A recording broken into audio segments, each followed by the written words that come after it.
Think we're live now. 1, 2, 3. All right.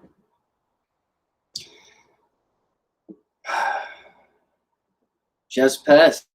Welcome to the live. How you doing today? So, this second live is going to be a lot more challenging. The subject matter is going to be less agreeable for a lot of people. But that's just the way it is. I think this might be one of the biggest things that has held the Will of SUBA scriptures back is the second scripture. I think it's a very challenging read for people, and I think a lot of people aren't super fond of what is said in there because it, despite having come through a logical train of thought, it is very much difficult to come to terms with as a human with an ego when all of our society is based on the idea that we have agency and make decisions. In fact, some of our religions are built around the idea that we have free will. Later on in the stream, I will be talking about AI on Substack because I think this is an excellent way for me to make people more mad at me. And this is the stream to do that. So I figured I'd do that. I think there's a lot of nuances to this debate. And I'm frankly just a little tired of seeing all the arguments online. It's a shame. We've got this beautiful community of people, and now everyone's arguing because they added this one feature. So I will be discussing AI later on. But yeah, the first points of the stream was to talk about the second scripture of the Will of SUBA. And the second scripture kind of suggests that we do not have free will. Now, this may seem a little counterintuitive because we go through our lives, we come across different moments, and during these moments we have to make decisions. And we think that we are making these decisions. This is something that we believe, we know it, we feel it in our gut. We even have gut decisions based on this kind of thing. Welcome, Martina Mindset. Welcome, Amy Tostensen, to the stream. How are you guys doing today? I hope you are well on this Sunday. Yeah, so why do I think that we do not have free will? There are a couple of different reasons why it actually makes a lot of sense that this would be the case. First and foremost, we as people are a combination of two main things, right? We are the stream of consciousness, right? That is moving through life. This contains our experiences. This contains the way we see things and all of this stuff. And the second part of it is we are the brain chemistry that makes up the brain, right? So we see this when it comes to mental diseases. You know, people with ADHD, for example, they have deficiencies in certain aspects of neurotransmitters that inevitably lead them to having a vastly different experience of the world than other people, right? We have people that have autism. We have people that have depression. And one of the reasons these diseases don't really get as much respect as they deserve is because when you don't have these things, you just don't see the world in this way. You can't really comprehend what it's like for someone to not be able to get out of bed because of their overwhelming depression. It just doesn't really compute. And this kind of leans into the stream of consciousness aspect of it, which is you only have your experiences to go off of, right? So most people, you're born into a family, you do not pick your parents. Your parents do not pick what genetics you get from them. And the way you behave as a child changes the way they're going to interact with you, right? The way you're treated as a child can have massive impacts on how you view the world as well. We've seen this in criminal offenders a lot of the time. You go and you look back in their past, they have one of a myriad of certain things, from neglect to abuse to not having a home, not having access to food. Certain aspects of their childhood have changed the way that their brain developed and perceived the world, that led them into a situation where they were far more likely to create a crime, to commit a crime. And we can prove all this. This has all been done with studies psychologically. This is all understood. So you don't really have much influence on your experiences as a human being until you are an adult, right? And even then, the job you get a lot of the time, this is coincidental. You've just come out of university or high school, depending on, obviously, based on how you were treated as a child, you're going to do well or you're not going to do well in school, depending on your distraction level, depending on the people that are in your school. So every single part of your life, from the moment you're born, has a big impact on where you go. And it's even a little worse than that, because your brain is developing in the womb of your mother. So the experiences of your mother, how she perceives the world, how much stress she is going through, have a direct impact on how your brain develops. It's really remarkable. So, like, if your mother, for instance, is pregnant with you and she is in a war zone, the way that your brain is going to interact with the world is incredibly different than if she is in, a modern developed country with no issues of war, with very little stress going on. And this is why another interesting part of it is when you look at Europe, and they have paternity leave in Europe, having the father figure around for a certain period of time to help out during the pregnancy can help alleviate a lot of stress off of the mother, which can help the child, the infant, develop in the womb a lot in a lot more of a stable environment. So even just before you're born can have a big impact on you. And we can take it even further back, which is crazy, because the way that your mother interacts with being pregnant and having you as a child is largely based on culture, right? Like, some cultures, mothers are encouraged to be more warm, more open. Some, like, for instance, in Russia, they'll put the babies out into like a pushchair in the cold to develop cold resistance. There's so many different ways that the culture that your parents are from will impact the beginning of your life, and therefore just the physical development of your brain as a thing, as an organ that you use to perceive the world. So despite us believing, me right now, that I am 100% making decisions, a lot of the influence that is helping me make sense of the choices and decisions I'm making has already been decided based on who I am, where I'm from, who my parents were, how I was raised, how my mother was raised, what situation she was in when she was pregnant with me, what kind of culture she's from. It can go all the way back. There's actually been some interesting studies where they looked at the fact that in Western nations, which are quite vastly dominated by Abrahamic religions, which come from basically a time where the people in those were often shepherds, right? Which is where you have lots of sheep, like cows and herds, that you have to protect, and someone can come and take what is yours away from you, which causes Abrahamic religious people to be a little bit more aggressive towards outfall. This is all on average. Of course, like, you're obviously going to get people in the East that do not like strangers. There's a lot of anti-stranger sentiment in the East as well.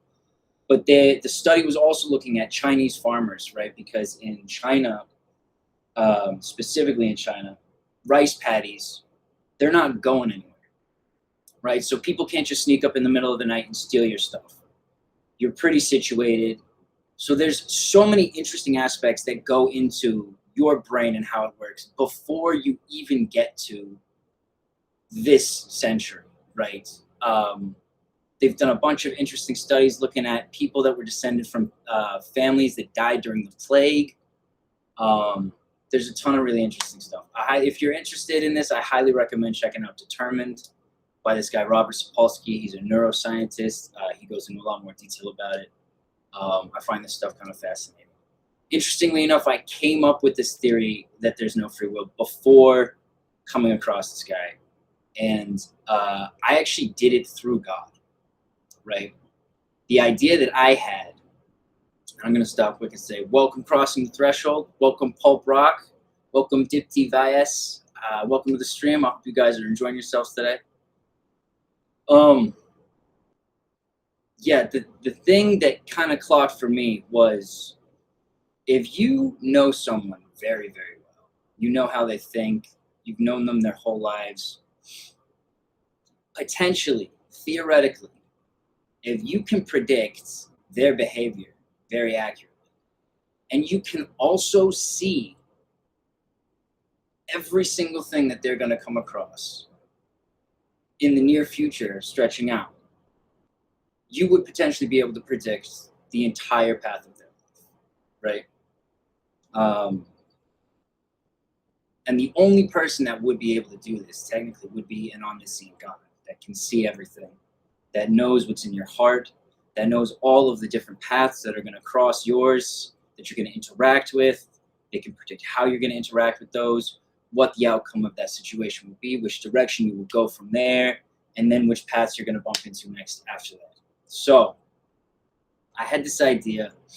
I actually wrote it in a book. I'm hopefully getting this book published. But yeah, the idea that we don't have free will is because we are kind of limited in terms of our choices, right? And because we have, I'm here, but it doesn't say be joined. Well, I got your message.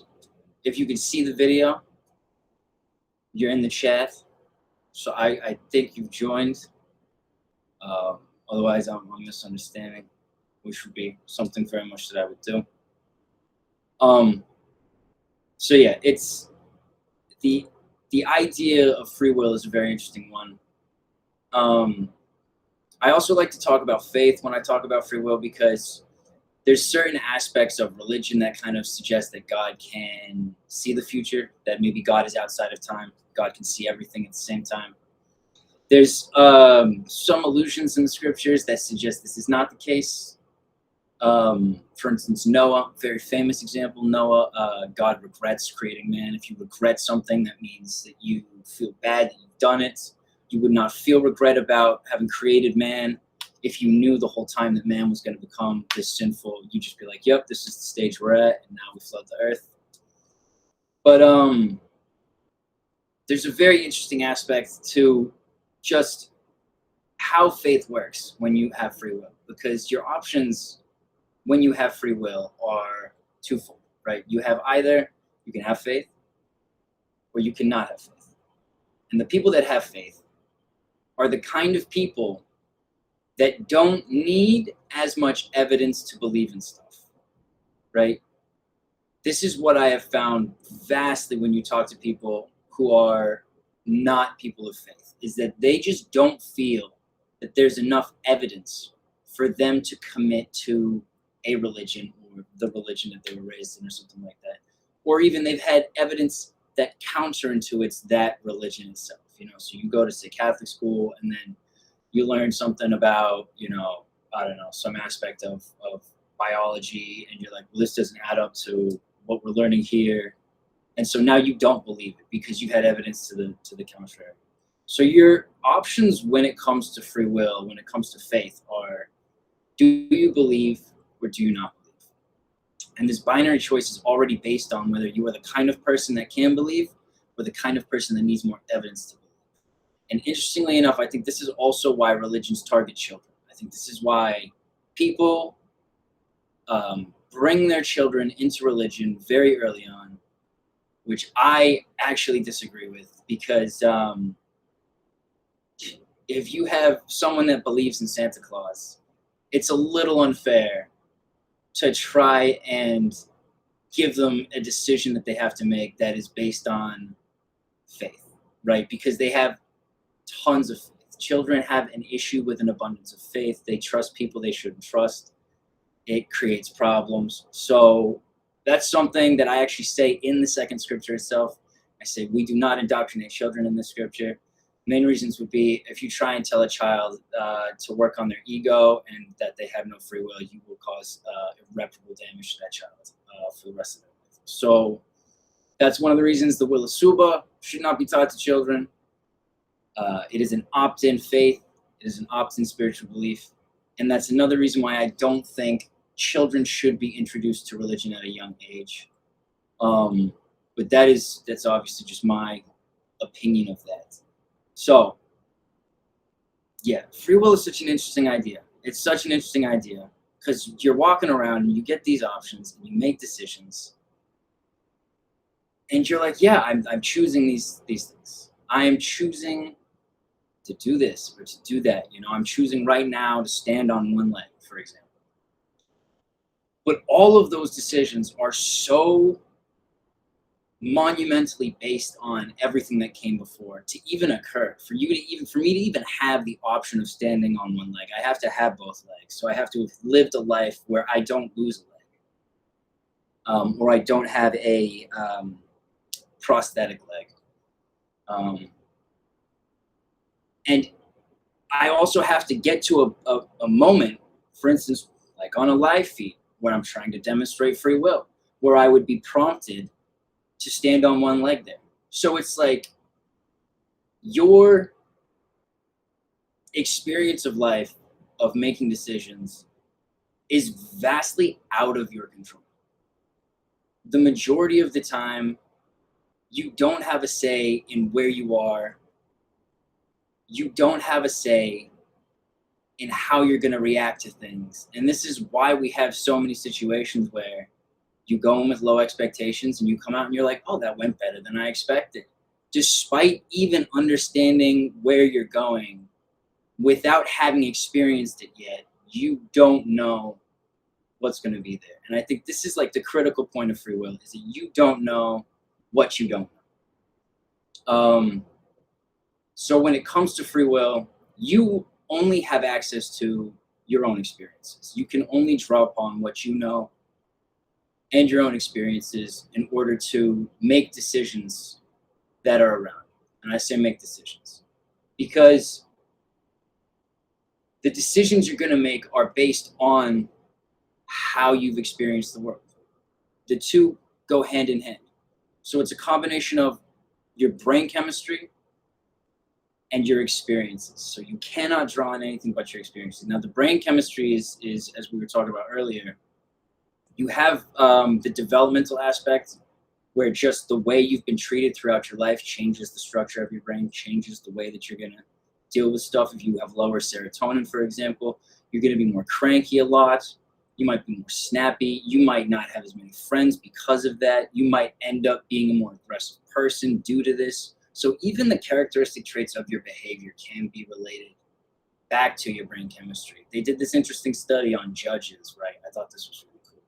They did this study on judges where the judges that were sitting on a board giving felons, criminals from prison, bail, right? Or not, is it bail? It's when they're like released early or something, when they apply to release early. And the study showed that the closer the judge was to having eaten, the higher percentage chance there would be that that criminal would get released. Leading all the way down to, at the end of the day, you had nearly a 0% chance of getting released. And this is because the prefrontal cortex, the part of your brain that handles like complex philosophical decisions, is so energy dependent that when you're hungry, your decisions that you make are just worse, right? This is why when you're tired, you make bad decisions. This is why when you're hungry, you make bad decisions, because your prefrontal cortex does not have the energy to make these decisions anymore. And so like when we look at that, we can already see It's not you making the decisions. It's your brain that's making the decisions. It's the organ in your head that is choosing to do these things. And this is a lot of the time why, for instance, people that have addiction, there's lots of examples of people who feel like they are trapped by their body making decisions for them, by things, choices being made without that they don't want to make, right? And this is partly because of this dynamic. It doesn't say I've joined, that's all. All right, well, it looks like you're here, my friend. So welcome, and I can see. So if you have any questions, feel free to drop them in the chat. Lee Manel, welcome to the stream. Hope you're having a good day today.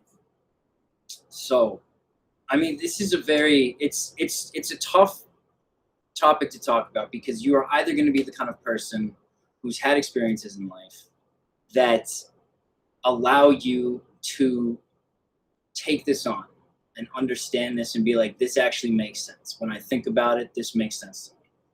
Or you're going to be the kind of person who hears this and you're like, I make my decisions every day.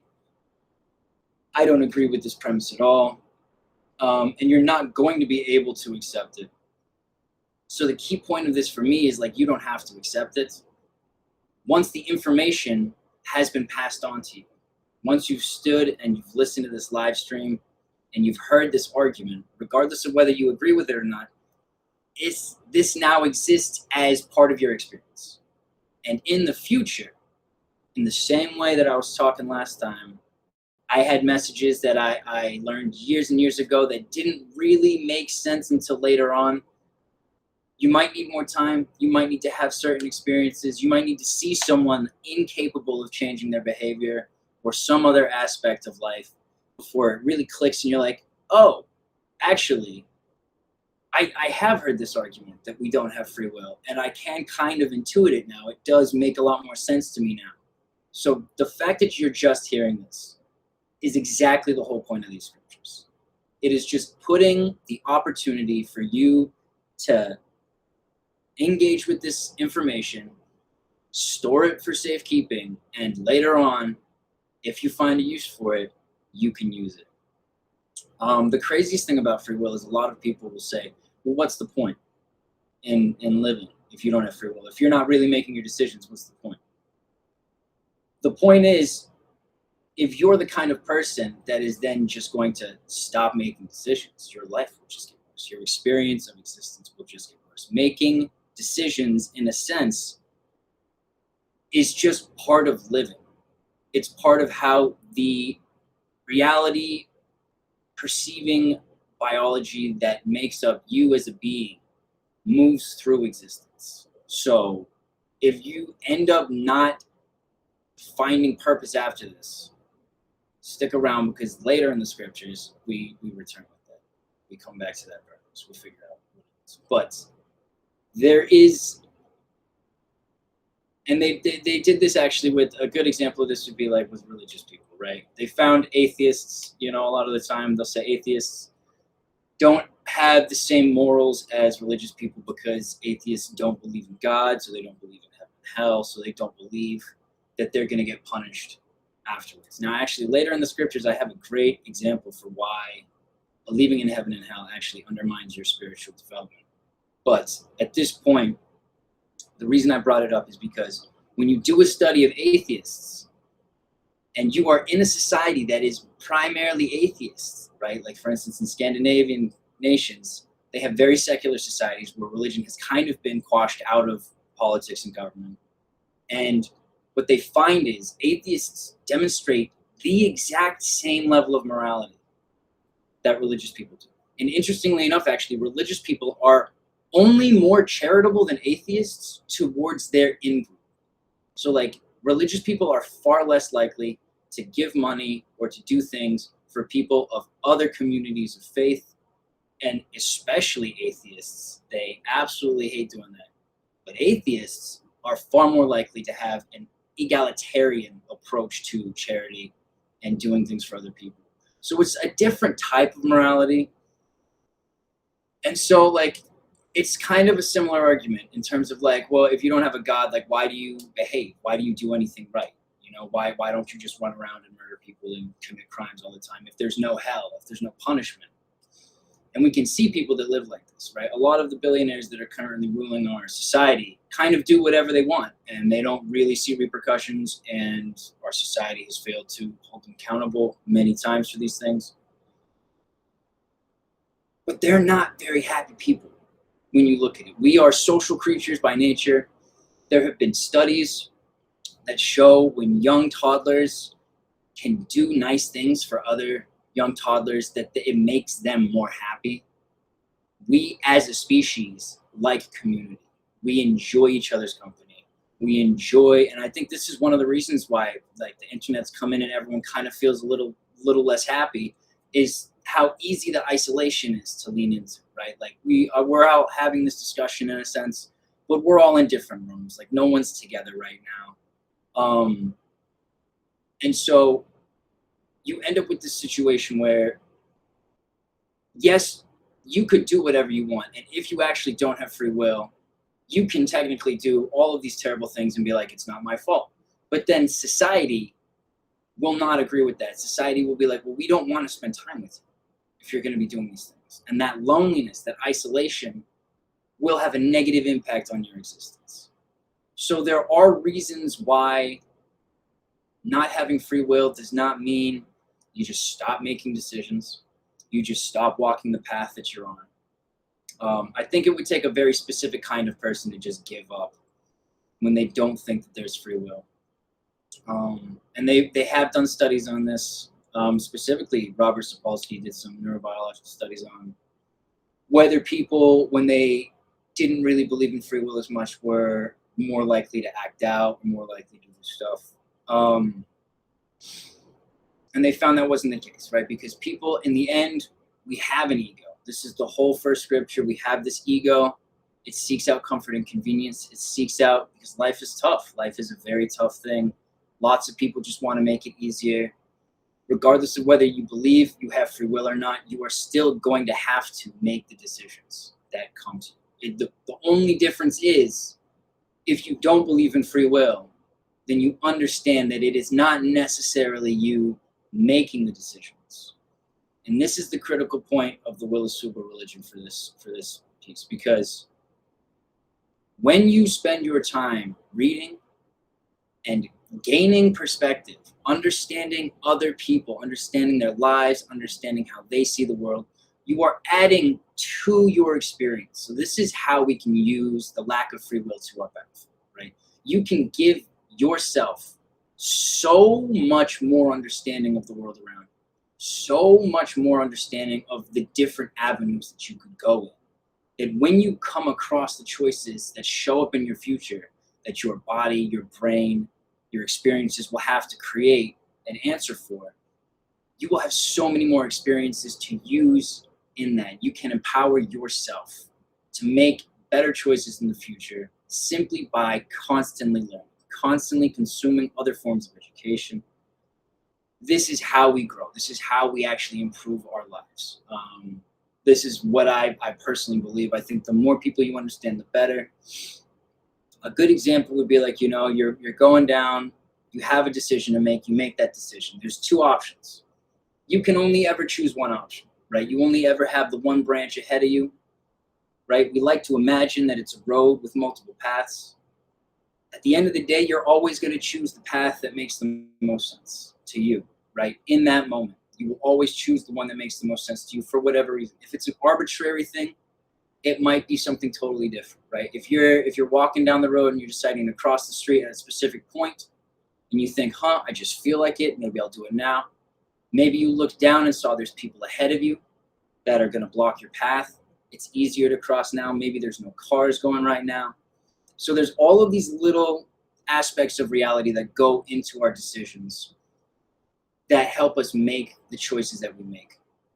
So if you're walking down the path that is laid ahead of you and you come across a decision and there's two options you can pick, you're always going to pick the one that makes the most sense to you.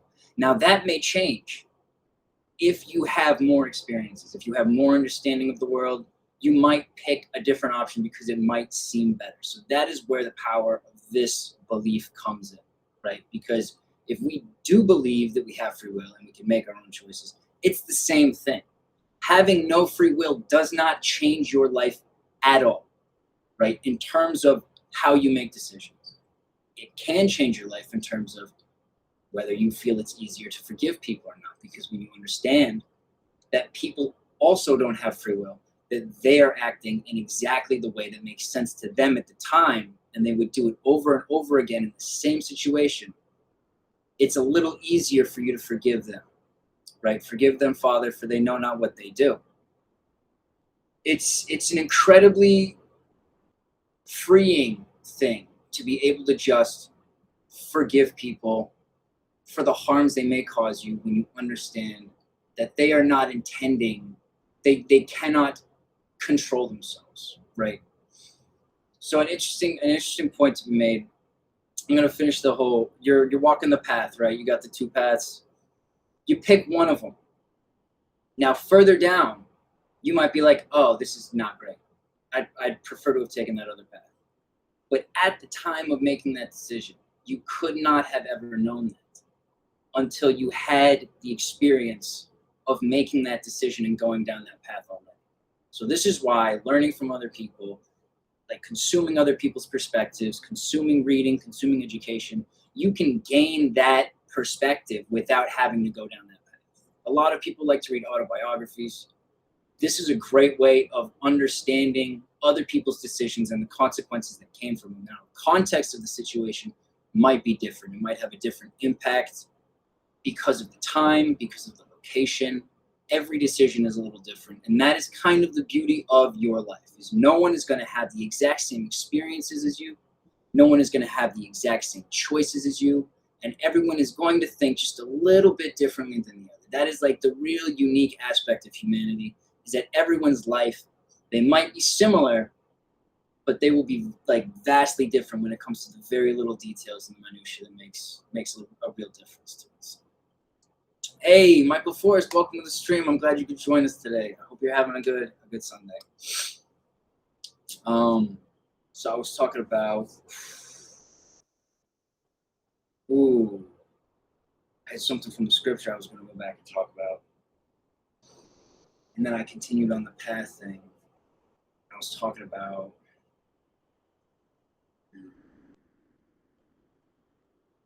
dang. Right. It'll probably, hopefully it'll come. Hopefully it'll come. It'll come back to me.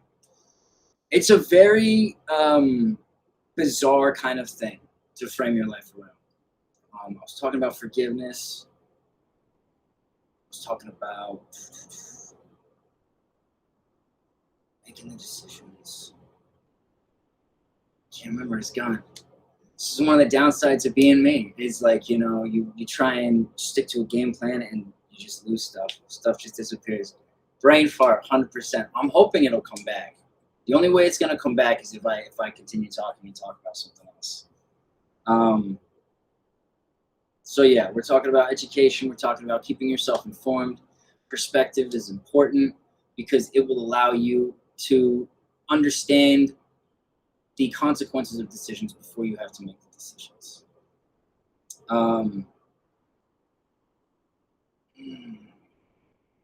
Oh, it's still gone. It's like right there. Did you know there's this interesting aspect of forgetting stuff during a conversation, which is like when you're trying to remember a word, your brain has already remembered the word and it's been like, that's not it. So like you can't pull it back. You have to like move on, and your brain relaxes that decision and then it'll come back to you. It's so tough. Man, being a human is so tough. There's so many little things about it. So yeah, I mean, you make a decision. There's this interesting aspect of the grass is always greener on the other side. I read this really brilliant piece the other day, or maybe it was a week or two ago, where someone basically like wrote out the potential path that they had been looking forward to. And they kind of thought about it in a way where they came up with the own problems that would have showed up on that path had they taken it, and how they wouldn't have been as happy as they were at this point. right? And I think that's very important. I think the idea that we're constantly being told your life could be better, in this way or this way, you could have more money, you could have more friends, you could be the person in the advertisement. Um, it's all irrelevant to who you are at this point, right? It's very important to have gratitude for the person you are, the path that you've walked, regardless of how tough it's been. Because at the end of the day, you're you, and no one else can lay claim to that. Um, Despite, the downsides, this is another part of the forgiveness. Having forgiveness for who you are, me having forgiveness for all the bad decisions that I've had that have maybe made my suffering and my pain a little harder to deal with. This is all something that is made easier when you keep in mind the programming that you have gone through as a human being. And programming is a good point as well. We know that you can program people to have behaviors. It's not happening as badly today, but I have pretty bad stage fright. And I used to not have stage fright. I used to love performing and doing stuff. I was like a theater kid. And then I went to music college. And every week we had to get up on stage and perform a song. And I'm a singer. And we had to perform a song that they picked. And I'm getting anxious just thinking about it. And they teamed us up with a guitarist, a bassist, and a drummer. And we'd stand on the stage and we'd all perform the song and we'd get graded on it. The problem was the majority of your class as a singer are going to be women. And women have a much higher vocal range. So a lot of the times, the songs that they picked for the singers, for like everyone to perform, would be songs that are performed by women or songs that have a higher range. So like some of the guys they picked were people like Michael Jackson, which is very high. And so I had to get on stage once a week, having 1 week to memorize the lyrics of the song, got on stage, had to perform these songs that were out of my comfort zone.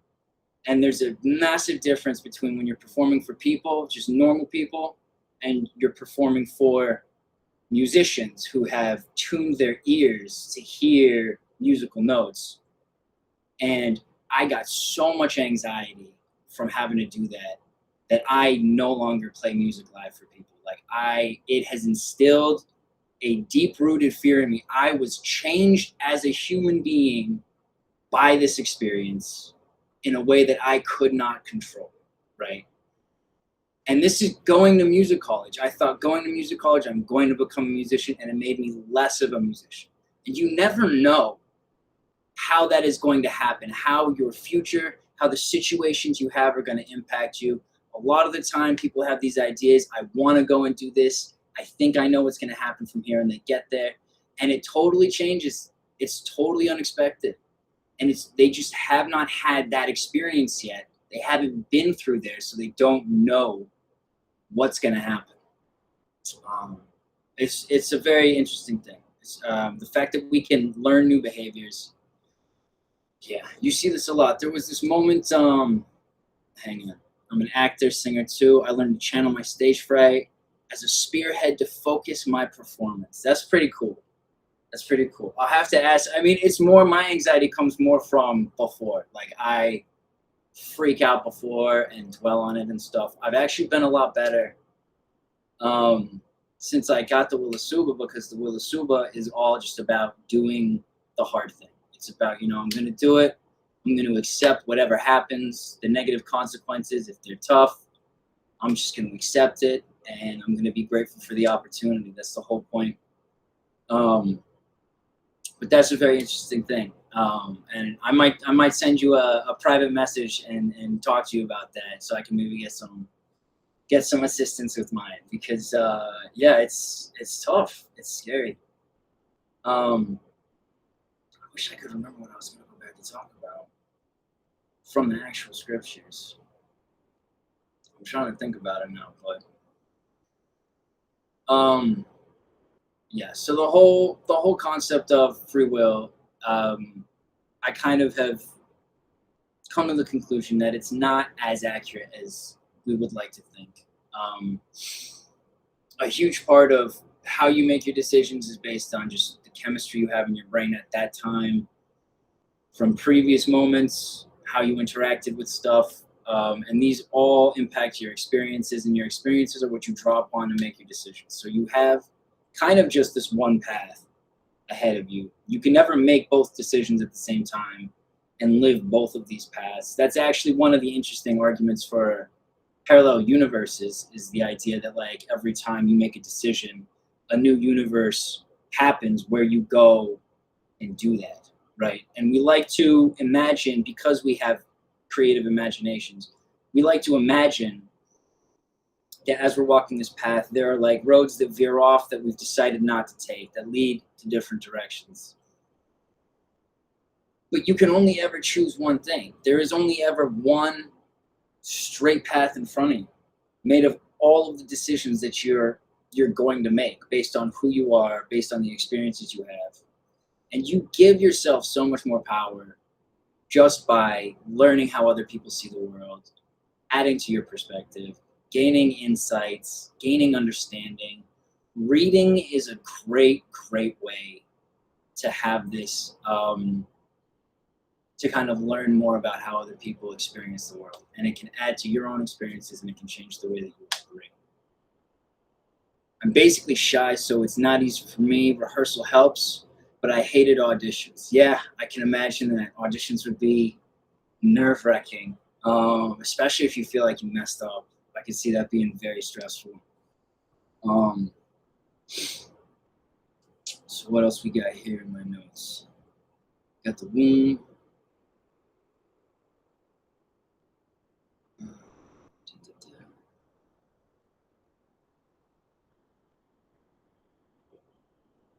Yeah, I mean, I'm so annoyed that I can't think of that. Let's see if we can pull it up quick.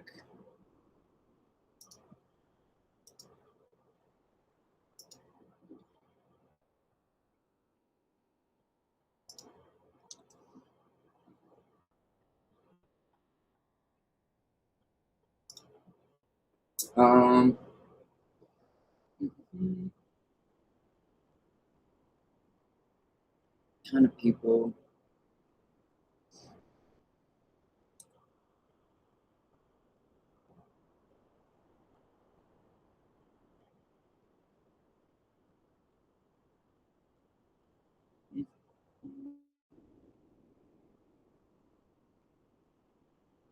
That's what I was going to say.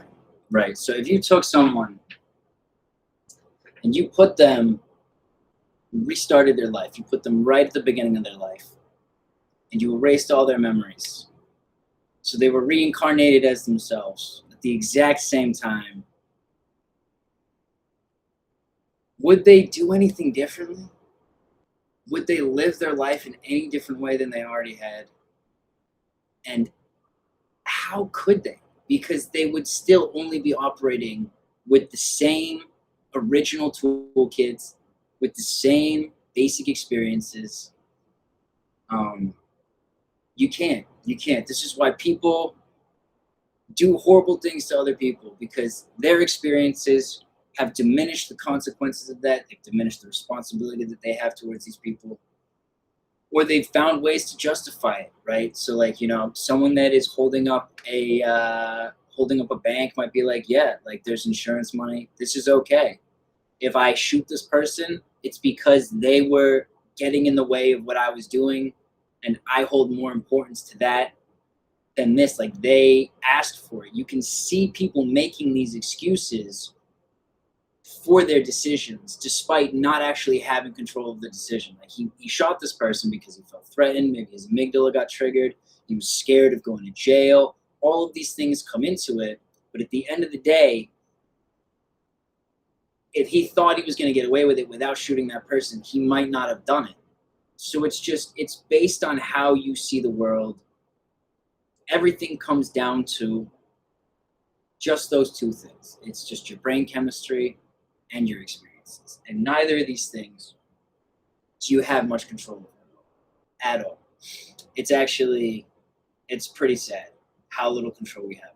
And this is why the positive spin on this is just consume as much understanding as you can. Learn as much as you can. And this will enable you to empower your path to make the most optimum decisions for you. Right? That's how it goes. Creating a character helps too, being someone who is stronger and braver. That's a great point. I hadn't thought about that. But yeah, like pretending to be someone that's not worried could probably help. You could get into that. That's an interesting idea. I honestly, unfortunately, I'm like a very like honest and sincere person, and I struggle these days with acting personally. Back again, I keep getting kicked out of the chat. That's very strange. I'm sorry that's happening. I don't know why that's happening. Honestly, I watched the live video after this, and it was terrible quality. So I was like, this is a little sad. The Substack has such bad live quality when we're in the year 2026.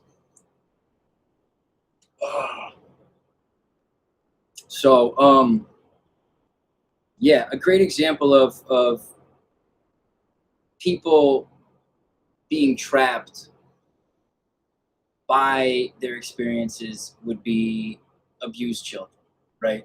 I read this statistic when I was in high school that said 65 to 70% of children who suffer physical abuse when they're young consider physical abuse a reasonable form of discipline for their own children.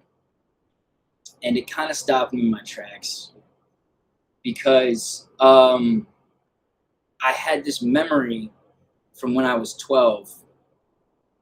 I had a tougher upbringing like that. And I was walking to the store and I was wondering how would I discipline my kids if I had kids? Because I didn't agree with how my parents did it. I was like, I don't think this is right. Like, I don't enjoy it. But I didn't know how else you could. And I came to the conclusion that I guess I would probably just do it to a lesser extent. And so reading that statistic years later really made it obvious how much I had been primed to think like that, to believe that. Despite believing that I had come to this conclusion logically, like I had made the decision myself, I actually hadn't. It was my experiences shaping the way that I was going to live the future. And when you come to the realization like that, when you realize that like all of the things that you've gone through before are going to be included and have an effect on where you go, it becomes so much more important to add as much as you can to that understanding. You can break cycles, and you can improve the lives of those around you. It's crazy stuff. Nobody loves me. I love you crossing the threshold. You came to hang out. Probably with good reason. I doubt that. Come on. Be nicer to yourself. You can't help being you. That's kind of the crux of this whole live session is just, you are who you are for reasons that are out of your control. And the best you can do, when you're a kid in school and you're annoying to people and you don't have a lot of friends, you're not trying to be annoying. Like, maybe the way you're talking is modeled off of the way one of your parents talks, and it's annoying because it's coming through a higher voice. There's so many aspects that go into being you and how you behave in any situation that are just vastly out of your control. And the beautiful part about it is, like, it doesn't really change anything. Like, when you come across decisions, you will still have to make decisions. They did this interesting study where they had, I think his name was Lebed, and they had people sit there with a button, and the button stopped a clock. They had a ticking clock on like that. And the people were instructed, make a decision, don't tell anyone, make a decision when you're going to stop the clock after the clock, some random time after the clock has started. So we're going to start the clock, and at some point you make a decision of when you're going to stop the clock in future, right? You prepare to stop the clock. And what they found was when people told them, I stopped the clock at 1/2 past, but I made the decision at 15 past. What they found was when they were scanning the brain, the decision had already been made like 10 seconds before they decided they were going to make that decision. So 5 seconds into the timer, the brain was activating the parts of the specific areas that were going to be needed to stop the timer at 30, despite the person thinking that they made the decision at 15 past. It's a really kind of interesting realization, because it's almost like it's like potential energy, right? You know, in physics, when you're in physics class, and they have like the apple in the tree or something like this, and they're like, this has potential kinetic energy, right? When you drop it, when it falls out of the tree, it has actual kinetic energy that you can measure. But until it falls out of the tree, it has potential kinetic energy, right? And your brain kind of has something similar, where it's like you have potential decision activation before you consciously make decisions. Like your brain has already taken tons of different things into account, and has kind of already made the decision. And then you are alerted, I think, to the decision that you've made. So it's very important to include as much information as we can into our brains, so that all of this stuff can be taken into account when the decisions are made, so that we can benefit and we can have better lives because of it. Might start talking about AI at this point, because I can only repeat that you don't have free will so many times, and that it's because you're a brain that is operating off of experience and the structure that exists within you. There's an interesting theory that the brain is actually a quantum energy creating organ, and that maybe the decisions we're having are being randomly popped in from quantum. But I'm not going to get into that, because that's kind of crazy. And quantum is incredibly difficult to understand. If you understand quantum mechanics, you probably don't really understand quantum mechanics. But yeah, so the second thing I wanted to talk about today, because I've been seeing a ton about this, is AI on Substack, specifically on Substack. And it's a very interesting subject to tie into the free will thing, because when you're looking at AI, it's not actual AI. We haven't really come up with artificial intelligence. It's self-learning programs, language learning models. Similar to you, actually, they're pumping in as much experience as they can into these things to improve the output of these machines.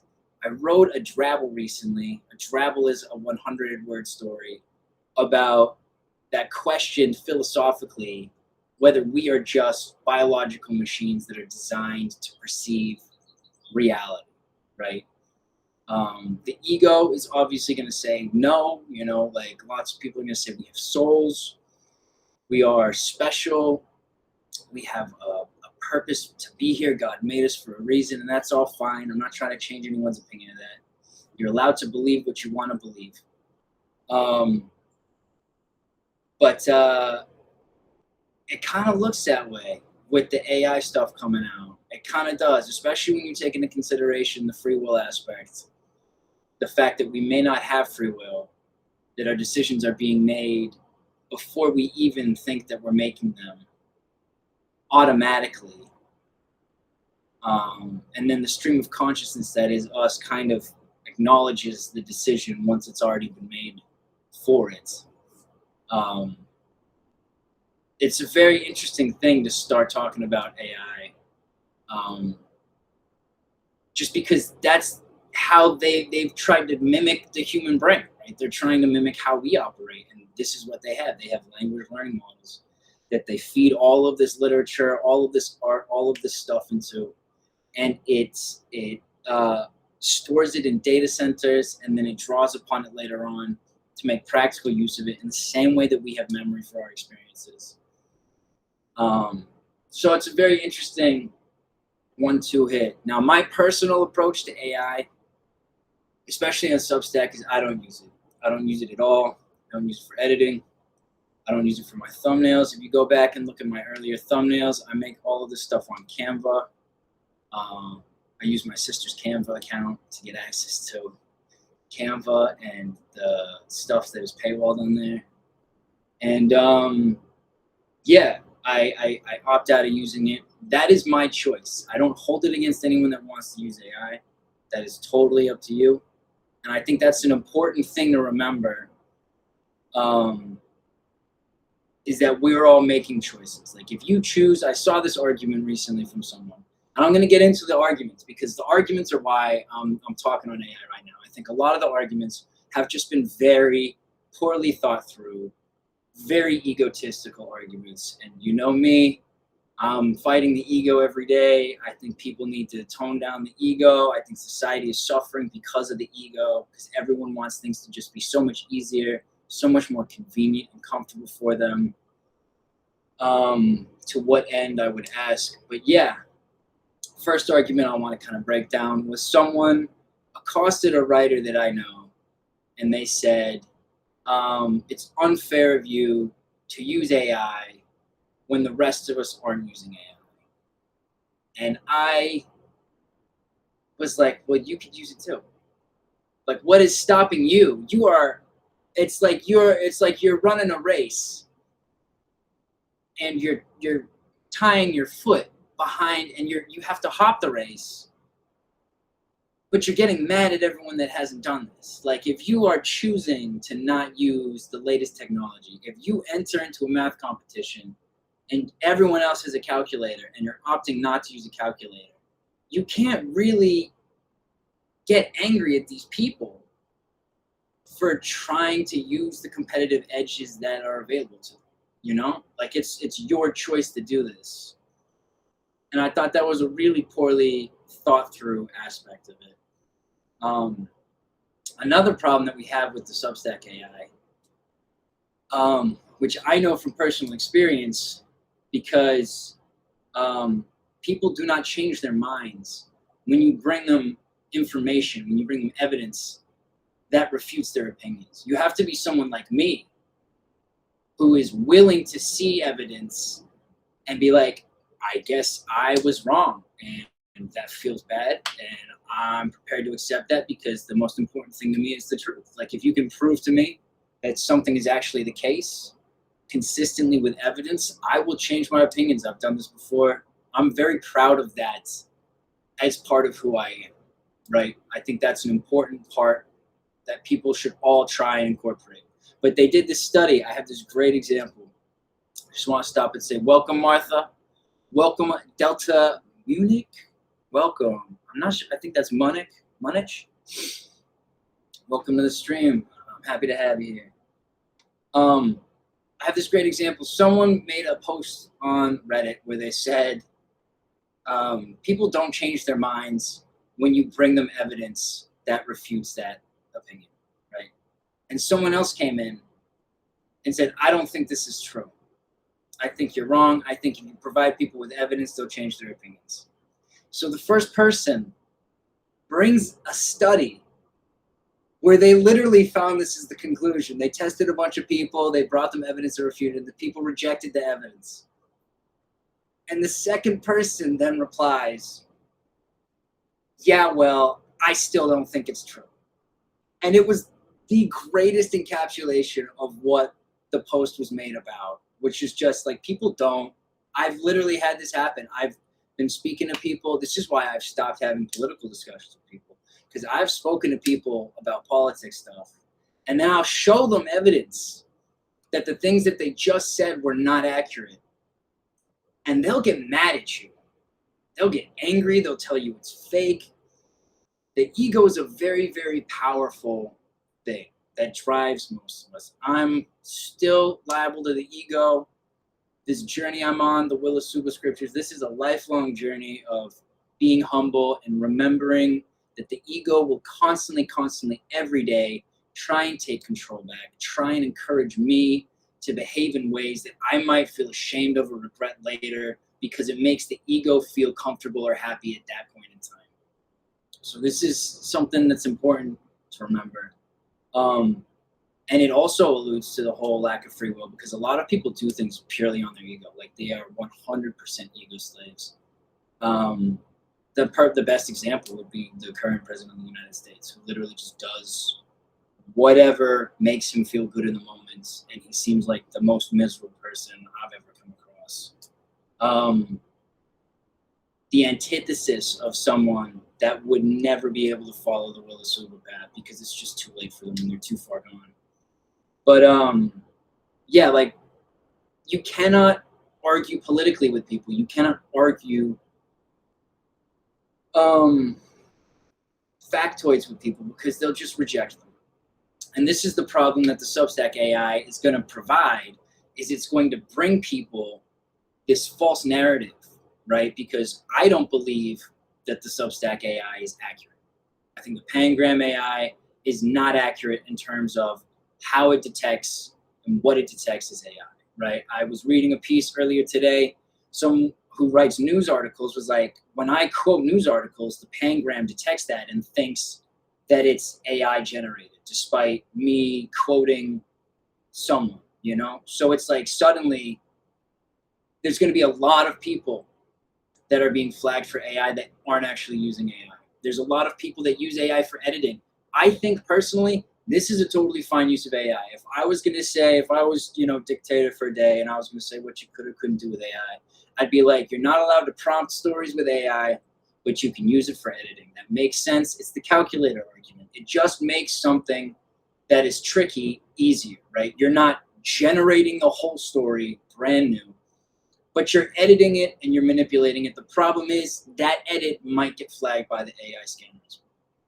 So now you have this very bad situation where you have people who are being told by Pangram, this is AI, and these people aren't going to change their minds when you bring them evidence. When you can bring an eyewitness who knows how you work. This is actually the exact case that happened with the person who said this was unfair. They accosted a writer. They were like, it's unfair that you use AI on the rest of us who don't use AI. Someone else came in that knows the writer as well and was like, they only use it to edit. Like, I actually know how they write. And evidence was provided, and the person making the accusation then was like, yeah, well, I guess it's how I feel. So this is why I don't think the Substack AI is going to be useful at all for the people of Substack, because it's just going to drive wedges in the community. I've been saying this for a little while now. Let me see. I don't type 100 words a minute. AI is a tool that helps level the playing field. It has been a time saver, not for content, but for refinement. Perfect example. That's the perfect example. It's meant to be a tool. It's meant to help you get stuff done. Not everyone is blessed like me. I was not allowed to play uneducational games when I was a kid. I wasn't allowed to PlayStation or Nintendo or any of this. My parents got me typing games. I played a lot of typing games as a kid. I can type very fast. I can actually type almost as fast as I can think. I can pump out a lot of stuff very quickly. This is a blessing that I never appreciated until I was actually an adult and I had to start typing stuff. And a lot of people don't have that. A lot of people have not practiced that skill. They have not put the time in. They cannot keep up with what they're thinking, and it inhibits their ability to spread their message, right? So that's a very great point. It does bring me to another point, though, which is kind of arguing against that idea, right? And I saw this. It was a very funny thing for me, because someone put out a note. They were restacking someone else's piece. I don't want to name any names in this. I'm not throwing any accusations. As I've said, I don't use AI, but I'm happy for other people to use AI. And I'm also part of it is I'm prepared to accept that that gives me a competitive disadvantage. I'm not the kind of person that's like chasing after subscribers. If I have a couple of people that read my work and engage with it, that is what I'm looking for. I'm not looking to become, you know, the next guru on Substack or whatever the hell. The Will of SUBA scriptures, I hope get around because I think they will help people, like genuinely. But again, it's meant to be a decentralized spiritual belief. I'm not meant to get any of the credit for it. And this actually goes into the AI stuff and the free will stuff as well, because there's this great book by this guy, Rick Rubin, called The Creative Act. Many of you may have read it. He has this philosophy that we are not creatives in ourselves. We are tuned vibrationally to the ether, and we get our ideas, right? And there've definitely been points, I'm sure everyone has an example of this, where you had an idea and you were like, where'd that come from? That's weird, you know? Or maybe you had an idea that was like angrier than you'd expect, and you'd be like, chill out, you know, or more judgmental, or any of this stuff. Like, a lot of the time, people don't plan to have their ideas just happen.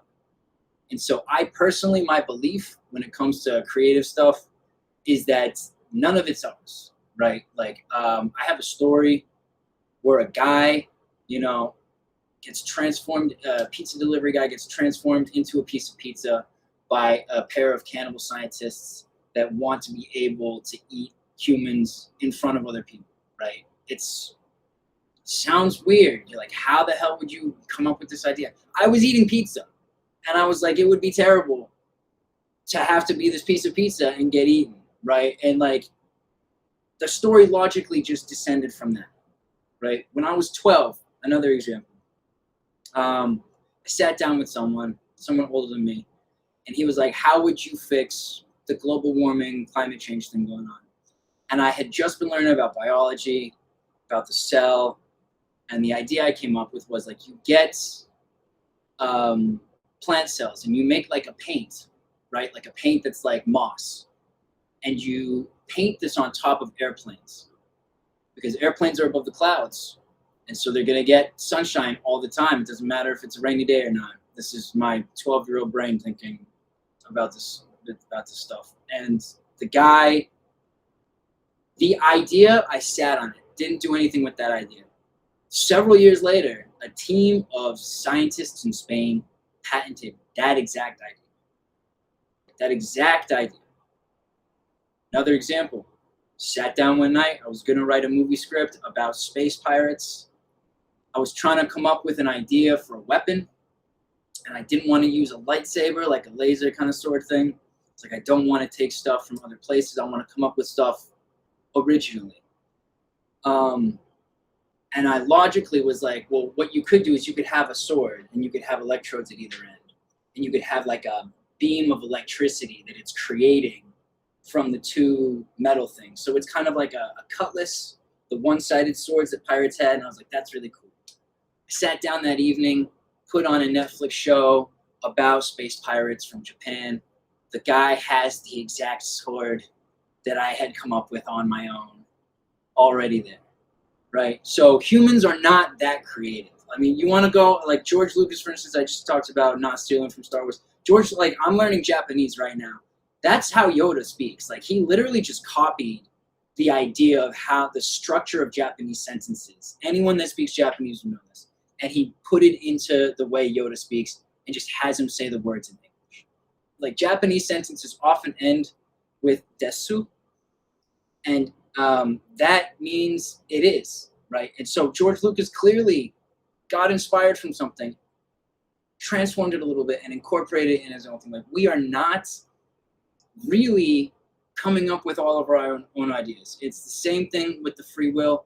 When we have an idea, it is because we were prompted by the environment we were in. We were inspired by something in our environment that prompted our brain to come up with that thought for whatever reason. There was this interesting thing. I have a friend on Substack, writes great stories. I highly recommend them.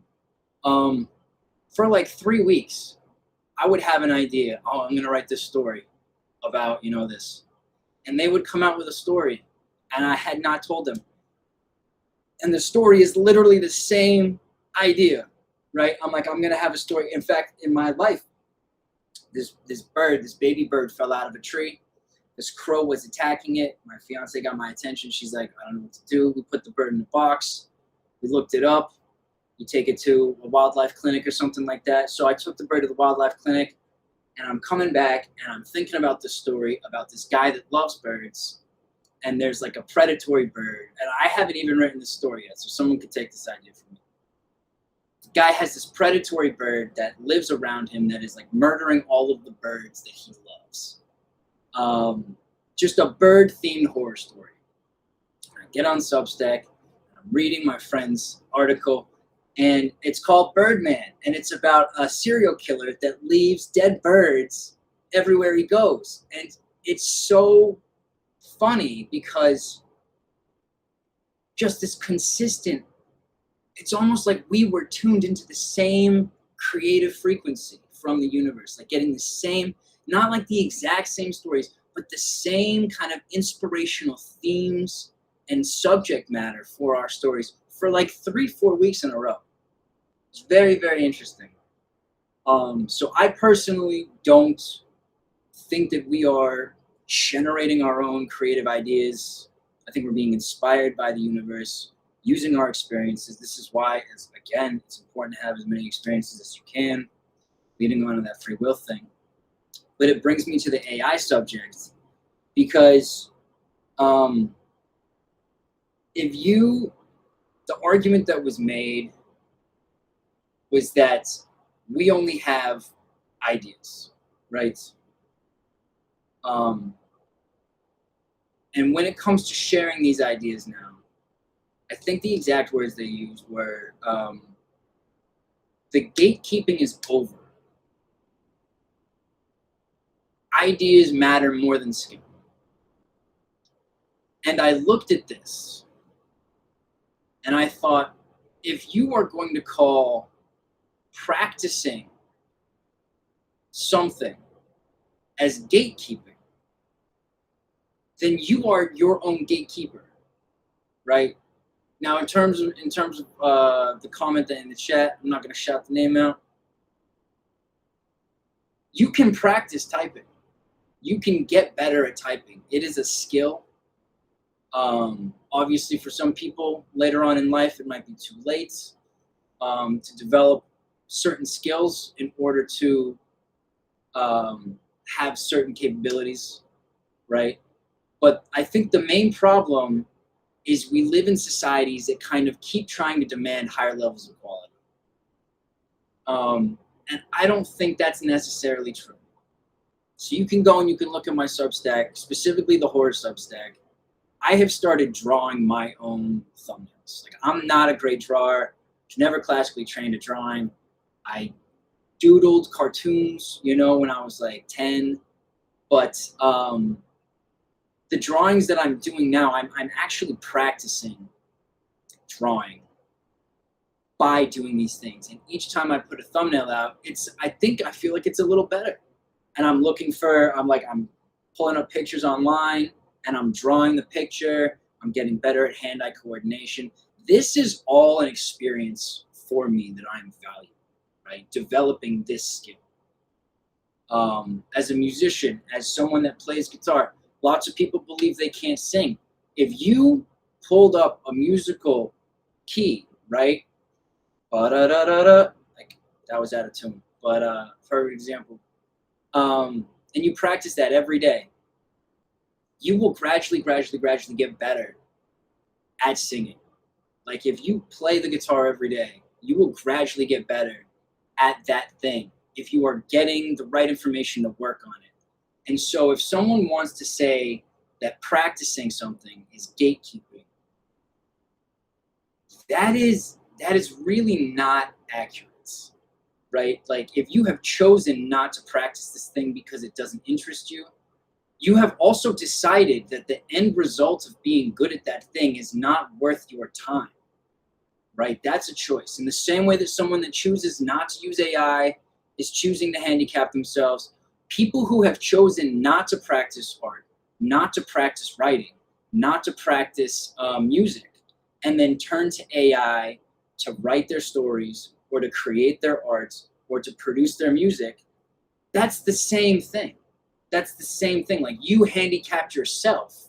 You don't then get to turn around and say, I was gate kept, like my talent was kept back. You're still not like the thing is talent is a very weird thing. People like to attribute talent to people with skill. But in actual fact, what you're taught in music college is when you get very good at music, you will still hear your mistakes. But the people that do not practice music will not hear them. They are not trained to, and you will sound very talented to them. You have practiced a skill. That is what skill does. You practice a skill, and it gets you to a point where someone that has not practiced cannot understand how you do that thing. The difference between someone with talent and someone that works hard is very, very, like, it's when you have two people that have worked exactly the same amount, the talent gives them a little bit of edge. That's all it does. But the hard work, they both had to work hard. You can't just be talented and be the best. You have to practice. You have to put in the work. Everyone has to put in the work to get to that level. And then your talent may carry you a little bit higher, may give you a competitive edge over other people. But the idea that you are being gatekept from producing things is just not true. It's just not true. I think it's a very I'm going to say lazy way to look at the experience of creation, right? And this goes back to the Will of SUBA, the original scripture on the ego. The ego wants life to be convenient. The ego wants life to be comfortable. The ego wants that praise, right? The ego wants to be able to put up a story and have a professional looking thumbnail that looks like it was made specifically for the story. It matches the words in the story and all the stuff. And it wants to release it as a package, and it wants to get all of the praise for it. Yes, I did this. Value me. And it comes from the fact that we live in this world where there is no proof that any of us matter, right? This is where God comes from. This is where religion all comes from. This idea that we don't matter. And so now there's a being that loves us, that created us for a reason. We now matter. We have purpose.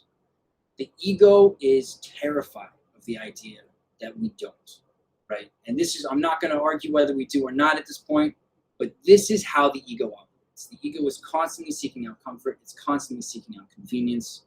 This is why when we live in this day and age where you can open up YouTube and there's all of these thumbnails for people living these big, expansive lives and living, like, making lifestyle videos, everyone feels like they are not succeeding.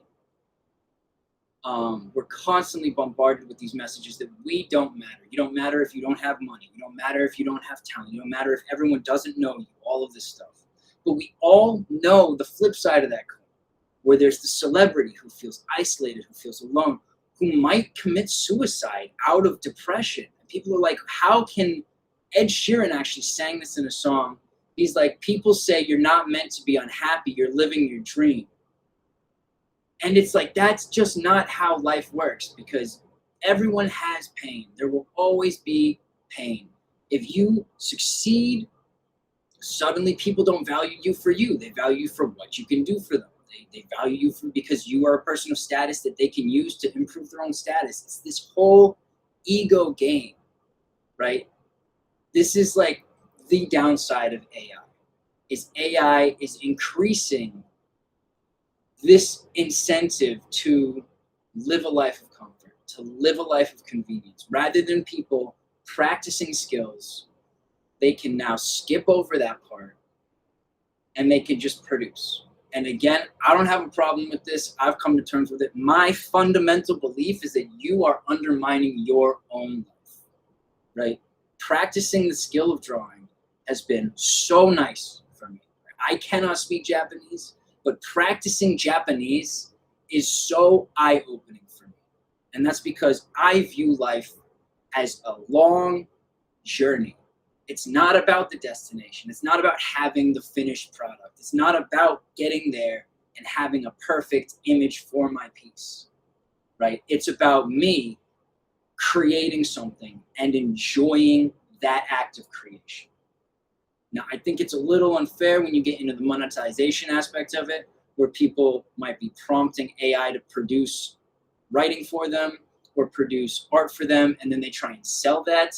That doesn't make sense to me, because if the AI is producing it, and this is my favorite argument against AI and art, if you actually had data, right, like an actual artificial intelligence, data from Star Trek standing right here, and you said, data, write me a story, and data writes you the story. You're like, I want it to be about werewolves. I want it to be about, something crazy. I want it to have a circus in it. And they write you that story. The AI still gets credit. Data, you'd be like, thank you, Data. That's a great story that you wrote, Data. Like, I didn't actually create that. The AI did. So at that point, when discussing AI, if it gets far enough, it will be impossible to not look at it like this. Like, we should not be attributing the creation of stuff to the person prompting the AI, right? This is why I really appreciate it when people put up music and they say music by Suno. I'm like, that is a great way to look at it, right? Lyrics by me, music by Suno. Fantastic, The person in the chat was saying they use it to help get the speed done, but I'm assuming from that example that they are coming up with the story themselves and they are having it being written for them, right? Because they cannot type quickly. Using AI as a tool, as a crutch to help you during your own journey of creation is one thing. But just asking the AI to produce something, that is pure ego. That is you being like, I am going to claim this as myself. I'm going to get the praise. I'm going to benefit from it when people heart it and they say, I love this. That's me. I'm saying thank you for it despite not having actually done it. And it's a very slippery slope when you get to that point. Why do I not use AI at all? Well, because the data centers are terrible for the environment. If you really want the end result, everyone that uses AI, it's the plastic straw argument. Does it make your life a little easier? Yes. Is it bad for the environment? Yes. In 20 years, everyone that used AI now is going to be just as equally responsible for the detrimental effects that it's going to have climate change-wise in the future. Just in the same way people can blame companies for producing plastic straws. If you use them, I used plastic straws. I'm partly responsible for the microplastics in the universe. Does it hurt? Yes. I am a fan of the truth. I will take that responsibility. That's just how it is. I have the opportunity now that I've grown, that I'm a different person. I've got the experience with the plastic behind me. I'm like, you know what? I don't want to take part in the AI thing. And I'm fine, totally fine not having the perfectly polished. In fact, when I see people that are drawing their own art, doing their own thumbnails, I think it's really charming. I'm like, that's really cool. I really like that. And I was inspired to do it. And I was like, you know what? These don't look great. They don't have color. They're like these gray and white pencil drawings because the person that I am is a little too scared to use pen because it's more permanent. And if I mess up, I'll be like, I'm not good. But I'm happy. I'm happy just spending the time. It's honestly so nice to be able to put on a podcast or put on, like something else, put on some music and just sit down. I got this pad of paper here. And I've just been, this is for my synthetic one. Just drawing pictures. They're not great, but they work. And the argument against the thumbnail stuff is when people produce thumbnails using the AI, they're not creating anything new. They are basically just getting something serviceable for their writing. And I'm like, that's fine. But like at that point, you're disrespecting the artists, right? Because I know people who subscribe to other people to get access to chats that are paid. You could use that money to pay an artist to make your art. You could improve the community. you could use that money that you're using to market yourself to create art. It's even worse, I think, if you are subscribed to, Claude or ChatGPT or whatever the hell it is, to have these images created. If you're paying that, just pay a human, Like, I have the perfect, I want to shout out Original Worlds, Hero Robinson, great creator on Substack, puts out their own artwork. They just post the images and they're like, what do you think of this? Does this inspire any ideas? I've written a couple of stories based on these images for free. Like, there's so many people that go and do poetry collaborations with another poet. And for some reason, they're not adding two and two and being like, I could go and find another artist and collaborate with them where they do the art and I do the writing and we put something together and we both get publicity out. This happens for music as well. I'm going to shout out another Substack creator that I like. Mila is writing The In Between, constantly contacting Quantum Quill, making music with another artist on Substack who has a specialty in music because this person has practiced music. They're good at music. They can create music. And for them creating the music for the writing, they can create stuff together. Like, this is what makes humanity great. It's when we come together and we do things together. And I just think it's a little short-sighted and a little selfish to be like, I can't be bothered to connect with people, can't be bothered to try and find an artist or a musician, just going to go and use the AI and have something made for me. Because the way these things create stuff is they just scrape the internet. They just scrape the internet for what already exists and they throw it together and they're like, this is what's worked before. And I have a really sad point about this to make, which is actually, if you go and look up movies from 2014 on that have orange and teal in the poster, there's hundreds and hundreds. They found out that human brains react very strongly to this color pairing. We like it a lot. All of the dang movie posters, for the sake of money, tried to do this. And you end up with all of these movie posters that look very similar now. And this is what AI does. AI tries to make things as efficient as possible. You can see this on YouTube. Every time something changes in the algorithm, all the YouTubers, their thumbnails all look exactly the same because they're all trying to maximize their connectivity. They're trying to hijack your brain. They're trying to do what works best for you. Oh, it works best if my head is a certain size and the writing is a certain size and I have a certain number of images and there's certain colors in the background. You end up with this refining where everything now looks the same.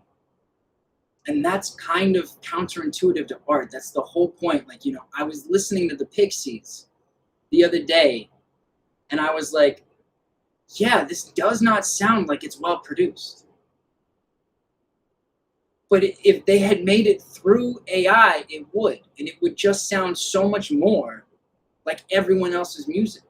Like, the things that make humans unique can also be our flaws. The things that make our artwork unique can also be our flaws. And when you use AI to create stuff, it's not necessarily happening just yet. It will gradually all start to feel the same. And this is my concern specifically for editing, because I do think editing is totally fine to do with AI.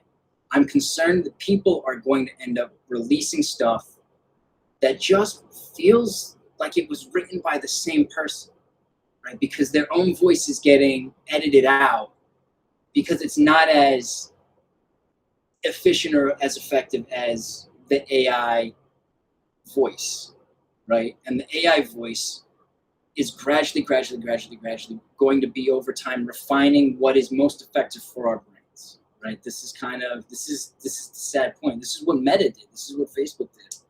Facebook learned about human psychology and it hijacked it, and it's like, this is the most effective way to keep people engaged, and it's negative, it's toxic, it's loud engagement that outrages you, that catches your attention and makes you emotionally upset. This is one of the problems, I think, with capitalism. When everything is about money, and if you had a capitalist society, that did not have such a heavy reliance on the ego, this would not necessarily be the case. But the problem is capitalism focuses on efficiency, making cost reductions, making things as cheaply as possible. Because we have AI being developed in a capitalist society, it is going to keep trying to become the most effective thing for producing new stuff. And so the music is all going to have the same formula. You're going to end up with Marvel movies. Like, I enjoy watching some Marvel movies, but they have the same formula. Like, I'm never concerned, and this is how they actually change the game. You never expect the hero of the movie to die. So when you get to Avengers Infinity War, and I'm sorry, spoilers if you haven't seen it at this point, it's like 10 years ago. I can't help you. Cover your ears or something. They murder half of the cast, and everyone was like, whoa, no way, that's crazy. They could only do that because they had built up the same formula for so long. And then what happens? They go and reverse it in Endgame, and all of your heroes are back. It's all formulaic. It's the final, it's like the Joseph Campbell wheel of the hero's journey wheel, right? Like, you have the darkest moment right before the big climactic, reveal. And it's like, does it work? Yeah. Like, I've kind of got goosebumps thinking about Infinity War into Endgame. Like, it works on your brain. That's the problem. Do you want everything to be exactly the same? Do you want it all to follow the same formula, the same 3-act formula or 5-act, or stick to everything that works? Like, this is unfortunately one of the questions we're going to have to ask ourselves when it comes to AI. Like, yeah. So, I mean, I think the AI edition on Substack is a bad idea. Personally, I don't think it's accurate. I've seen it flag people that don't use AI. I think it's being weaponized by people who also don't use AI to attack other people, and I just don't think it's going to be very good for us. My personal conspiracy theory is that by putting an AI on the Substack that scans people's writing, they can now get other, like, if I put 2026 AI cannot be used to, because this is what I do, because I'm anti-AI as a stance. If I put 2026 copyright, no AI can be used to learn from this piece, and someone clicks scan with AI, it just overrides that. It just takes the whole thing, takes my voice, takes my writing style, scans it into the AI. That's my personal conspiracy, because I am paranoid. It's just part of who I am. It's part of something I'm dealing with. And that's fine, That's totally fine. But that's the only reason I can see to do it, because it's broken up the Substack community in a pretty severe, sad way. I've seen at least 3 pieces come out, 4 pieces maybe, defending the use of AI or defending, the different ways it can be used. And so I kind of want to just take this time now, kind of sit down and talk about it and highlight the pros and cons of AI from a philosophical perspective. So overall, it's a bad thing. It's making the environment worse. It's the plastic problem all over again. And because it is giving people a competitive advantage, because it's making people's lives easier, the majority of people are going to opt for it. And that's fine. I have actually said several times, people don't need to defend AI. Like, the AI is coming. You cannot stop it. The reason people are defending their use of AI is because their ego, they're enjoying how comfortable and convenient it is, and when you complain about it, it makes them feel bad. It's no longer comfortable and convenient. They don't want to feel guilty. They don't want to feel regret when they use it, and so they get upset and they make arguments against it. That's all ego stuff. That's whatever. If you want to use AI, you can use AI. If you don't want to use AI, don't attack people that use AI. It doesn't do anything. Makes them upset. You're not changing anything. AI is coming. We are a society that is moving towards AI. It is inevitable. I am excited to get past this period where AI belongs to a very few people and is not actually intelligent, but is just programming stuff still. But yeah, I actually, If you really want to know my crazy, crazy theory about humanity, I think the best thing we can do is create a species to replace us in the long term. A species that is able to grow and learn and develop at a much faster rate, that is indestructible, that can travel between the planets and stars. This is my hope, you know. Maybe I'll live to see it one day. That would be kind of cool. There's a book called Schild's Ladder, where he kind of posits that people could be capable of this, but I disagree with that idea, because the basic premise of it is you download your thought patterns into a computer, and then you can send that hundreds of thousands of light years away much faster than you can like an actual person without having to use energy and stuff. But yeah, that's where I think it's going. So I'm not anti-AI in terms of the long game. I'm anti-AI in terms of it's really not good for the planet right now. But if people want to use it, that's their choice. And I think the Substack AI is terrible. I think that was a bad addition. I think they should just get rid of the AI on Substack. Don't have a problem with people, you know, making bot accounts. I don't have a problem with people using AI to prompt work or to write work or to create their thumbnails or to have moving thumbnails, which is especially bad for me because I have ADHD and I will sit there and stare at a moving thumbnail for like 10 minutes and just be like, because it's grabbed my attention. Like that's another form of psychology. We unfortunately live in a society where it has become normalized to try and hijack each other's psychology for our own personal benefit. So the argument is, you know, the end justifies the means. It's fine for me to try and manipulate your psychology if it makes me money, is the end result of our society right now. And it's a little bit of a shame, but that's fine.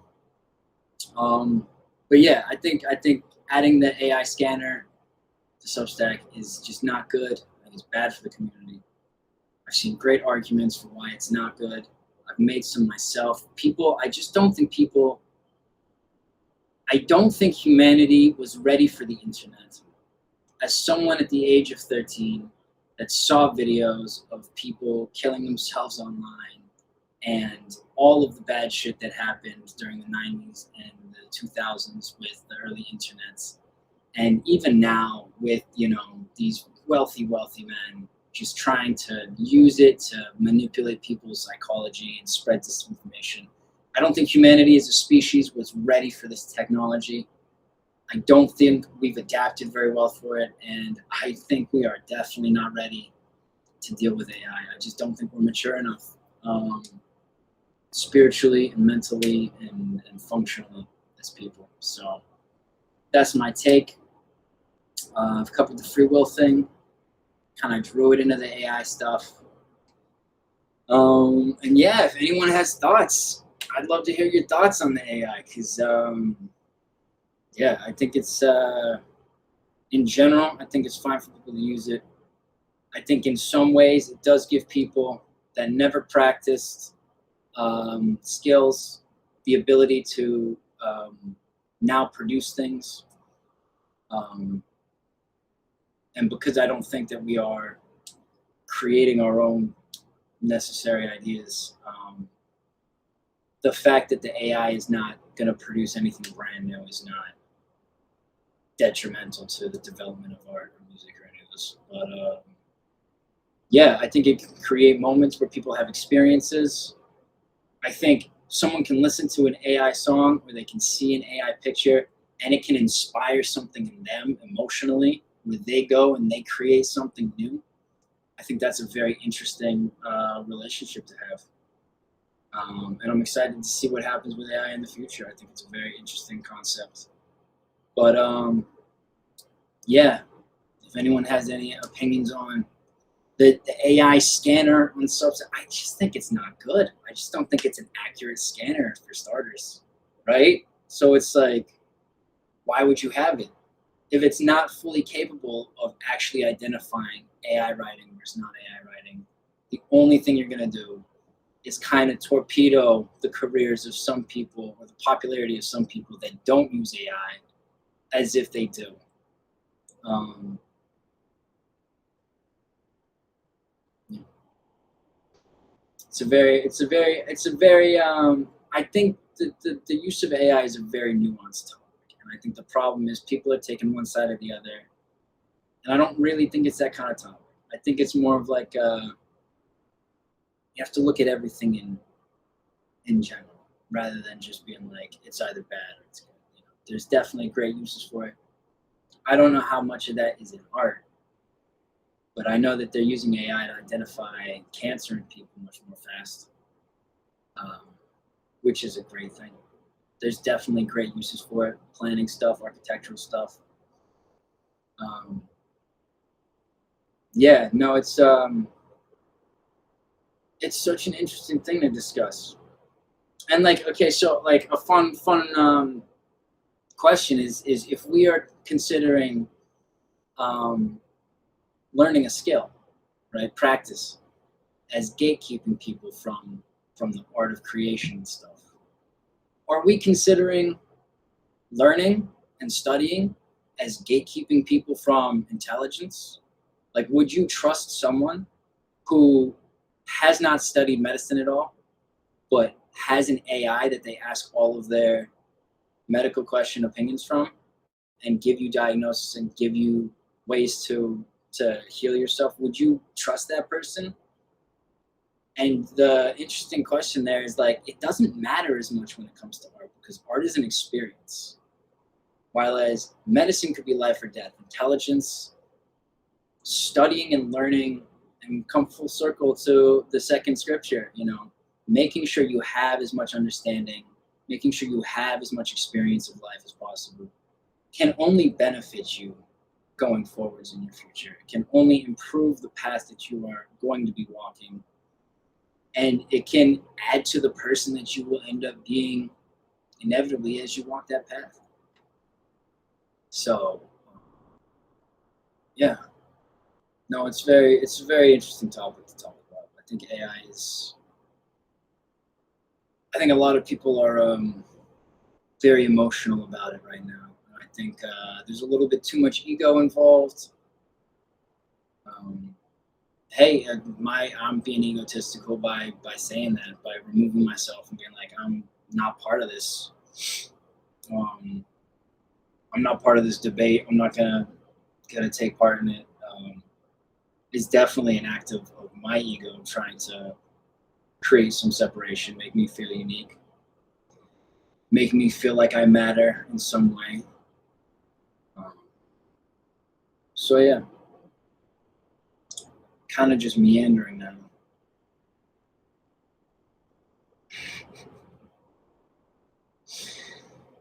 So that might be where we end the stream in the live today. Is there anything else? No, I don't think so. Yeah, so I mean, that's probably it. You know, second scripture, the will of SUBA. We don't have free will. I think I outlined that pretty clearly. You know, you are the balance of your brain, which you can't control, combined with your experiences, which to an extent you can, as long as you're continuing to learn and study and grow. But for the most part, those are up in the air. I wouldn't know if this live went well or not. You know, I didn't know if the last live was going to go well or not, but because the last live actually went well, I did another live. And that was, you could guess at it, but you don't know for certain. You don't know how you're going to approach it and whatnot. So, yeah, free will. And again, you don't have to agree with the idea that we don't have free will. The great part about the scriptures is now that you've heard the arguments, that experience exists in your head now. Like, you could probably forget it if you want. You could try. But it exists there to be drawn upon if you need to draw upon it. You're the kind of person that can accept it already because your experiences support that. Maybe you're like, yeah, this makes sense. I'm going to go and learn a bunch of stuff right now. I'm going to start reading, you know, articles of stuff that I wouldn't normally read. An interesting part of Substack is we've got these chats, right? And because I believe that life is just hard work, I've taken it on myself to read everything that people post in my chat. And it's cut down on the time that I spend reading what I would normally like I would normally read a lot of horror stuff. And in actual fact, I've ended up reading a lot of meditative stuff. I've ended up reading a lot of stuff written by women, which have a unique perspective that I, as a guy, would not normally have access to. And I've actually grown and changed a lot as a human being just because of that one decision to read what's in my chat. So yeah, if anyone wants to post stuff in my chat, I'm 100% going to read it and engage with it. That's something that I believe in as just like a moral duty, as someone that enjoys reading.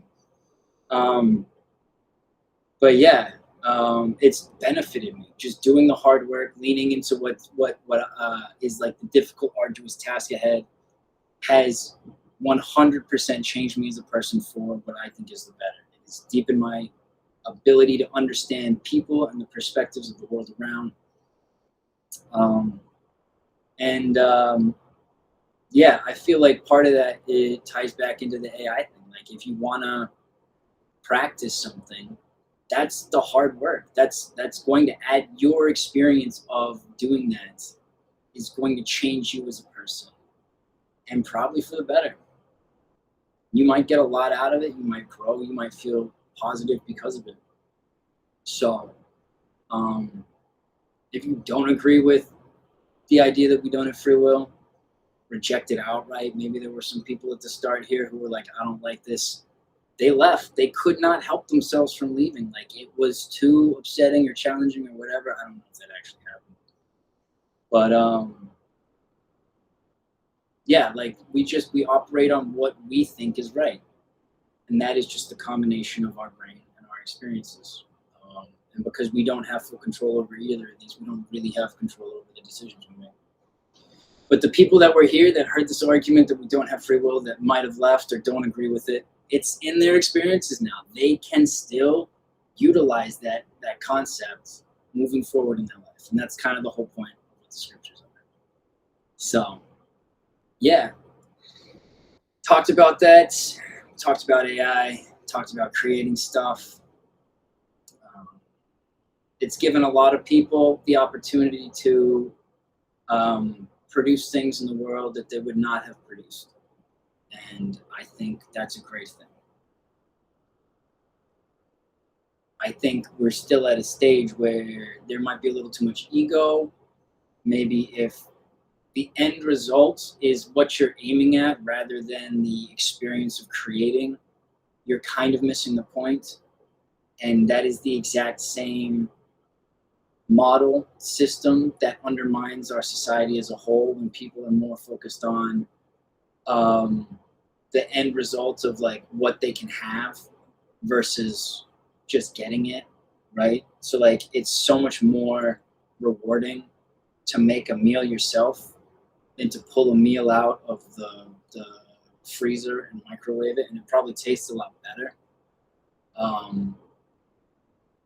Because the actual work that you've put in to create that meal makes it more of an accomplishment, right? But if people are leaning into the ego and they're like, I just want stuff to be made for me, and then I'm going to put it out there, and I'm going to use that shallow dopamine hit from people liking it, they're unfortunately, I think, just going to get caught in the cycle where it's just never enough. You know, they're never going to be able to like put out a piece and just sit on that piece and be proud of it because it's not as much of an accomplishment for them to have made it in the first place. But that's my own personal philosophy on life. Is like, you know, life is, we go back to the first life, the first scripture. Life is pain. Life is hard. You know, overcoming obstacles, overcoming challenges. These moments fill you with a sense of accomplishment and satisfaction that you just can't replace.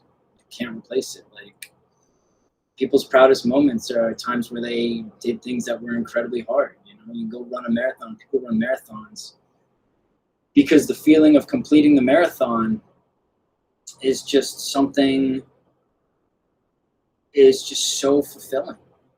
It's so absolutely overwhelming. And the person that, sat in a car and drove the same track and got out of the car at the end, it's no big deal. So that's kind of another philosophical way to look at the use of AI, is, which is why I personally don't use it. I think it undermines your own life. It undermines your own lived experience of creating, unless obviously you're using it in a way that's supplementary, like you're using it to edit something or touch up a picture you've already made or produce a song that you've already, written and you're performing, and you just have it like do the minor adjustments and stuff on the other end. But it's a very interesting debate. I think it's going to be polarizing people for years to come. And it's just unfortunate that the society we're in has all these absolute psychopaths in charge of designing AI. It's really, it's a little bit of a shame. So yeah, it is what it is. But yeah, coming up on 2 hours. I think that's a good spot to end. Thank you for stopping by. I appreciate you all. We got 14 people here. Thank you so much. I had a pleasure talking to you. Just kind of meandering through these topics, putting the pros and cons, explaining how they work and why they work, and how I view them. And you don't have to agree. That's totally fine. I'm not that kind of person. But yeah. Feel free to share this if I said anything that you think is important for people to hear. I don't know how the clipping thing works. In my last video, someone shared a clip, and I don't know how the clip got made, or what was used to make the clip. But I guess that's possible. You can segment off important parts, or just share the whole thing. But I think a lot of Substack just needs to know that there's nothing wrong with using AI in specific ways, unless you're looking at the climactic impact. And it's a choice that everyone gets to make for themselves. It's not really, that's all you can do. You can just focus on you, be the best version of you, work on the work that's in your life, and don't worry about people. It's the same basic argument as subscribers, like I have not grown very fast. I'm not trying to grow very fast. I'm not doing things to maximize my subscriber growth. And people that are doing things to maximize their subscriber growth, I'm not going to hold that against them, because they're walking a different path. So it's all okay. I think we should get rid of the AI on Substack, the scanner, because I just think it's toxic and it's breaking up the community. And this is such a lovely community of people. Found a lot of really nice, genuinely nice, impressive people that inspire me, that I admire, that I feel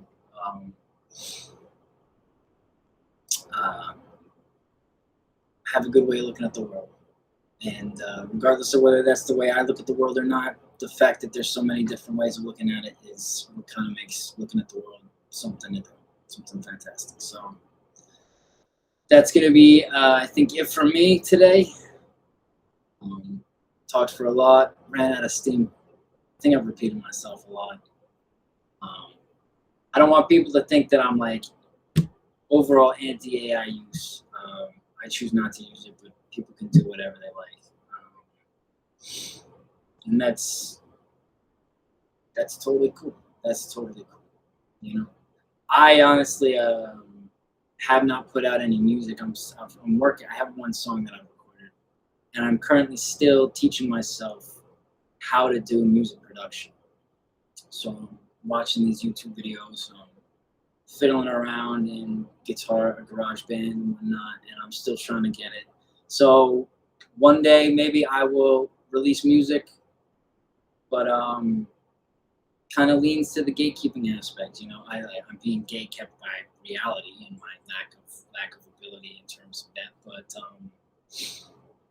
yeah, no, it's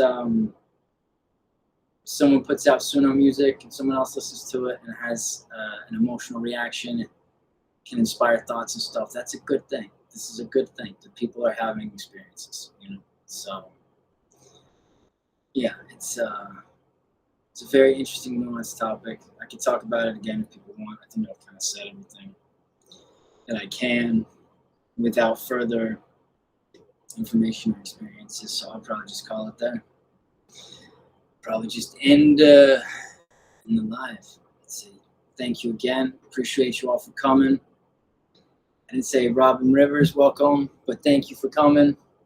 And yeah, thanks for taking part. Thanks for listening. And I hope you have a wonderful rest of your weekend. Hope you have a wonderful week. So take it easy. That's it from me. Peace out.